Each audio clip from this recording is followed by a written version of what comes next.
ఇక్కడ ఆస్పత్రి దగ్గర కాపులో పెట్టినారు. మళ్ళీ వచ్చేసి దేవనకొండ క్రాసు, ఆలార్దిని క్రాసు, అదేవిధంగా మళ్ళా కప్రాల క్రాసులో కాపులా పోలీసులను కాపులు పెట్టినారు. నేను నా ప్రజల శ్రేయస్సు కోసం, ఎందుకంటే ఆ యూరేనియం గురించి తెలిస్తే మాకే ఎంతో బాధ ఇస్తుంది. ఆ యూరేనియం తవ్వకాలు జరిగితే 150 అది తవ్విన్ని వేస్టేజ్, ఆ వేస్టేజ్ గాలి పీల్చిన మనుషులకి ప్రాణాంతకరమైన వ్యాధులు వస్తాయి, బొబ్బలు వస్తాయి, మంటలు పుడతాయి. అసలు అక్కడ పంటలుగానే పండువు, నీరు కలుషితమైపోతుంది. ఇన్ని సమస్యలు ఉన్నప్పుడు మా ప్రజల కోసం నేను మాత్రం పోరాడతాను. ఆ రోజు నేను ఇంతమంది కాపలా పెట్టింటే అందరినీ కాదని నేను బైక్లో మా గన్మెన్ కానీ మా వాళ్ళందరినీ కానీ వదిలిపెట్టి నేను బైక్లో పోయినాను. బైక్లో పోయింటే ఆయన మళ్ళా మనసు వచ్చినారు, వాళ్ళ నిజ నిర్ధారణ కమిటీ అని వాళ్ళు వచ్చినారు. శ్యాంబాబు గారు, మళ్ళా కోడమరి ఎమ్మెల్యే గారు, అదేవిధంగా అక్కడ లోకల్ వీరభద్రగౌడ్ గారు వాళ్ళు వచ్చినారు. ఆ రోజు వాళ్ళు మీరికి భయం లేకపోతే దాదాపుగా 200 మంది పోలీసులతో వచ్చినారు మీరు. నేనేమో సైకిల్ మోటర్లో వచ్చినాను. సైకిల్ మోటర్లు ఎందుకు? ప్రజల కోసం వచ్చినాను. ఆ ప్రజల కోసం సైకిల్ మోటర్లో వచ్చింటే మీరు ఏమన్నారు? నన్ను నువ్వే ఎమ్మెల్యే, నేను ఎమ్మెల్యే, నన్ను మీరు ఒక జోకర్ మాదిరి సైకిల్ మోటర్లో వచ్చినారు అన్నావు మీరు. ఇప్పుడు సైకిల్ మోటార్ వేస్తే జోకర్ అవుతారా ఎమ్మెల్యే గారు? అంటే వెహికల్లో పోతేనే జోకర్ గారా? నేను ఒకటే చెప్తున్నాను. మళ్ళీ ఇప్పుడుండే మన నిమ్మల రామానాయుడు ఆయన సైకిల్లో ప్రచారం చేసినారు. అంటే ఆయన సైకిల్లో ప్రచారం చేస్తే ఆయన జోకర్ అయిపోతాడా? ఏదన్నా కానీ మాట్లాడేటప్పుడు కొద్దిగా మాకు అధికారం ఉందో లేదని అనవసరమైన మాటలు మాట్లాడకూడదు. ఆయన మీరే చూస్తున్నారు కదా, ఇప్పుడు ట్రోల్ అవుతున్నా కదా, సైకిల్లోనే కదా ప్రచారం చేసేది. నీకు 15,000, నీకు 15,000, నీకు 18,000, నీకు 18,000 అనేది సైకిల్లో పోయే కదా. అంటే ఆయన జోకర్ అయిపోయినా? ఏదన్నా మాట్లాడేటప్పుడు ఖచ్చితంగా ఆలోచన చేసి మాట్లాడాల. జోకర్ అంటే ఏమి, ఎందుకోసం అంత సైకిల్ మోటార్లు పోతే జోకరా? పోలీసుల కోసం పోలీసులు అడ్డుకుంటే మా ప్రజలు ఎంత ప్రాణాంతకమైంది. ఇప్పుడు ఈరోజు మేము ఆ రోజు అంతా చేసిన దానికి ఈరోజు దాన్ని రద్దు చేసే విధంగా మాట్లాడినారు. అదేవిధంగా ఇంకోటి చెప్తున్నాను, అక్కడ ఆ ఊరు వాళ్ళందరూ సోషల్ మీడియాలోన పోస్టులు పెట్టినారు. మనకి ఇట్లా ప్రాణాంతకమైన అది చాలా డేంజర్, అది వస్తే మనకి చాలా ఇబ్బంది అయితే మన ఈ గ్రామాల్లో ఉండే పరిస్థితి లేదనే విధంగా పెట్టింటే పోలీసులు మీకు ఎందుకు అంత భయము? దాదాపుగా 100-150 మందిని పిల్లల్ని అక్కడ ఉండే గ్రామస్తులు పిల్లల్ని తీసుకొచ్చి కేసులు పెట్టే విధంగా పిలుచుకొచ్చేస్తే మొత్తం ఆ గ్రామస్తులు మొత్తం అందరూ వస్తే అప్పుడు వదిలిపెట్టినారు. మీకెందుకు భయం అని చెప్తున్నాను నేను. అదేవిధంగా మంత్రివర్యులు మాట్లాడారు, భరత్ గారు మాట్లాడినారు. ఆయన కడగాక రద్దు చేస్తామంటే కావాల్సింటే మీరు వీడియోలో వినండి. ప్రస్తుతానికి ఇప్పుడు లేదు, అది ఏం జరగడం లేదు అంటున్నా. అది అందరూ తెలిసే. ప్రస్తుతానికి ఇప్పుడు తవ్వకాలు జరగట్లేదు అవి. మళ్ళంటే మీరు చెప్పే మాటలకి అంటే ఫర్దర్లో మరి జరుగుతారు, ఏమైనా జరిగితే చూస్తామన్నారు. అంటే జరిగినట్లేనే కదా అది.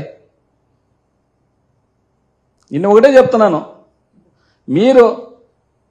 మీ ప్రభుత్వం ఉంది, మీరే జీవో 2015లో ఇచ్చిన జీవో మీరే ఇచ్చినారు.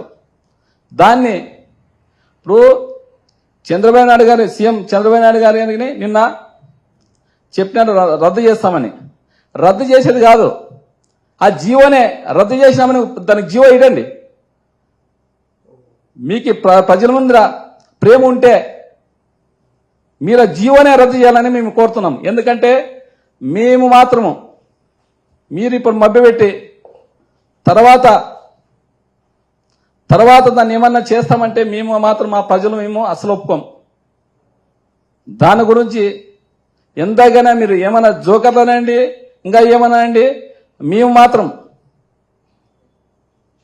ఎందుకంటే అది రష్యాలో ఇదే ఒకటి విద్యుత్తు యురేన్ విద్యుత్తు అది పెట్టింటే దాని వేస్టేజ్ తీసేసిన 35 సంవత్సరాలు దాన్ని నిలబెట్టి అయినా అక్కడ పోవాలంటే మామూలుగా పోయేటట్లు లేదడ. ఎంత ప్రాణాంతకమైందో అది ఆ యురేనియం అంటే. దానికి ఎంత పవర్ ఉంటుందంటే దానికి 10 లక్షల టన్నులు బొగ్గు కెపాసిటీ ఎంత ఉంటుందో ఇది 1/2 కిలో 500 గ్రాములు వేసి అంత కెపాసిటీ వస్తుంది దీనికి. అంత పవర్ నింది. అక్కడ మీ తవ్వకాలు జరిగితే అక్కడుండే ప్రజలు ఎవరు అసలు ఉండే ప్రసక్తి లేదు. మేమేం భయభ్రాంతులు ఏం చేయలేదు, ఉన్న వాస్తవాలు చెప్తున్నాం. మీరు ఏదన్నా కానీ యూట్యూబ్లో చూసుకోండి. దాని భయంకరంగానే ఎంత వస్తాయో అనుంటే ఖచ్చితంగా క్యాన్సర్ వస్తుంది, బబ్బులు ఎగురుతాయి, మంటలు పుడతాయి. అదేవిధంగా అక్కడ పొలాలు కానీ ఏ పొలము అసలు పంట పండే ప్రసక్తి లేదు. నీరంతా మొత్తం కలుషితమైపోతుంది. ఆ నీరు కలుషితమైపోయింది. నీరు తాగితే ఖచ్చితంగా అందరికీ ఈ రోగాలు వస్తాయనే విధంగా మేము మాత్రము దాన్ని గట్టిగా పట్టుకొని మన ప్రజల కోసం మీరు ఎప్పుడే కాదు, ఇప్పుడు రద్దు చేసినా మాత్రం కాదు, మీరు ఎప్పటికీ చేయమనే విధంగా వైసీపీ ప్రభుత్వం మీద నెట్టేస్తే మీకు ఇంకోసారి చూపిస్తా. మీరు కావాల్సి ఉంటే ఎక్కడైనా దొరుకుతుంది జీవో. అది 2017లో 6వ నెల 23వ తారీఖు జీవో వచ్చింది.